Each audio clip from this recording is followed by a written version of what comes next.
This is the second in a series of quick start videos for GibbsCAM. In this video, I'm going to show a quick way to put a profile toolpath on this part. You can see that I've already created a tool. If you have any questions about creating tools or processes, please refer to the quick start video number 1. I'm going to come down here, double click, and select Contour Toolpath. Now I can select the tool in this dialog, or I can drag it down from my tool list. Now I need to define the geometry. I'm going to show you how to use what we call the profiler. It's right here in the upper middle of your screen. I'm going to click on that. You can see when I do that, I have this plane that is created. What this does is it slices the model and then generates silhouette geometry for all the features. I can actually hold down my left mouse button key, grab the corner and move it up and down to get different profiles. For this example, I want to machine just the outside of this boss. I'm going to select the geometry by just left mouse button clicking on it. The toolpath will start wherever I select the geometry. That will be the start point for my toolpath. Now when I click on it, you can see that I have these little markers. Let me explain what those are. The arrow shows the direction of the toolpath. The line is blue, so the blue arrow shows that in this case, it's going to be climb milling. If I would like to conventional cut, I can click on that arrow there. The square markers show the feature that the toolpath starts and stops on. So if I would like to start on, let's say, this line here, I can just drag that square marker and say, you know what, I want to start on that feature. The round markers show where on that feature the toolpath is going to start.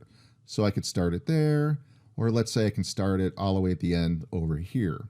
But for this example, I'm just going to go ahead and machine the entire profile. We'll go ahead and click up here. And now I'm going to tell GibbsCAM how high and how low to machine this feature. The geometry that I selected is in the middle of this wall.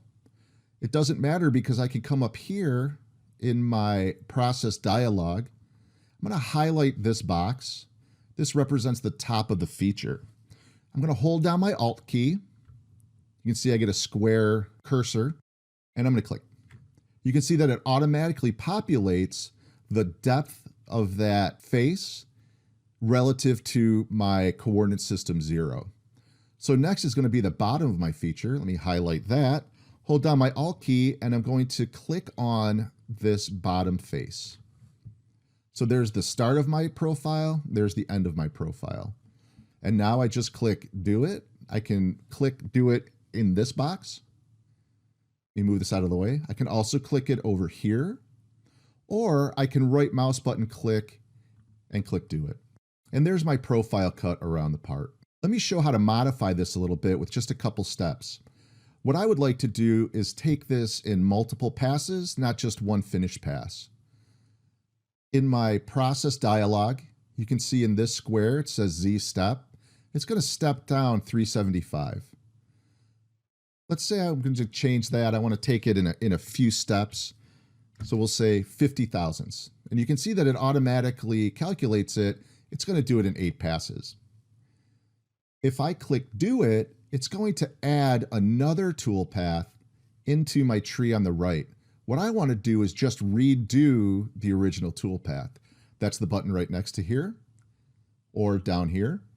We can click Redo, and you can see that it actually recalculates that toolpath. So now what I want to do is profile just the inside of this pocket.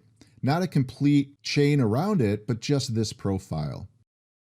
Now I already have my tool and my parameters in my process.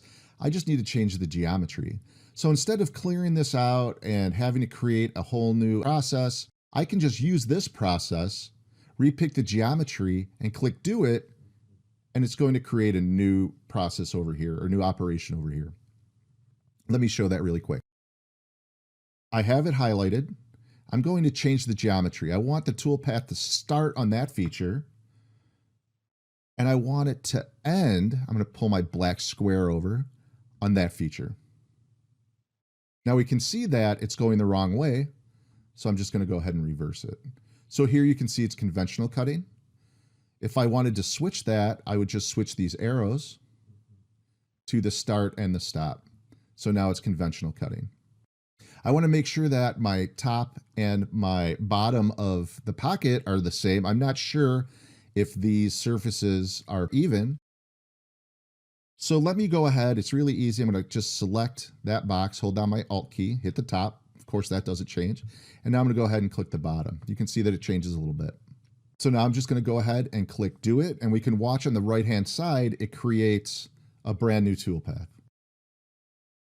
So that is contouring, just really quickly, how to profile a part and select geometry to profile, and a little explanation of these markers.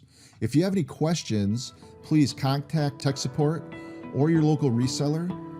Thank you.